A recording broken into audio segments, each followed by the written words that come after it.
کہ رسول اللہ کے پاس ایک شخص تھا، وہ نماز پڑھ رہا تھا، اور کیا اس نے نماز میں جب اس نے نماز پڑھ لی، دعا مانگی، کیا کہتا ہے؟ اللہم انی اسألک بان لک الحمد لا الہ الا انت، اے اللہ میں آپ سے سوال کرتا ہوں کیونکہ تمام تعریف آپ ہی کے لیے ہے، آپ کے علاوہ کوئی معبود نہیں۔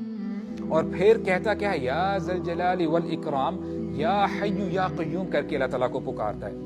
جب رسول اللہ نے اس شخص کو سنا کہ یہ الفاظ کہہ کے پکار رہا ہے، تو رسول اللہ کیا فرماتے ہیں؟ کہتے ہیں سألت اللہ باسمہ الاعظم، کہ تم نے اللہ تعالیٰ کے اسم اعظم سے اللہ تعالیٰ کو پکارا ہے۔ اور پھر کیا فرمایا کہ جو شخص بھی اللہ تعالیٰ کے جو عظیم نام ہیں یہ کہہ کے اللہ تعالیٰ کو پکارتا ہے، اللہ تعالیٰ اس کی دعا کو قبول کرتے ہیں، اور جو مانگتا ہے اللہ تعالیٰ اس کو عطا کرتے ہیں۔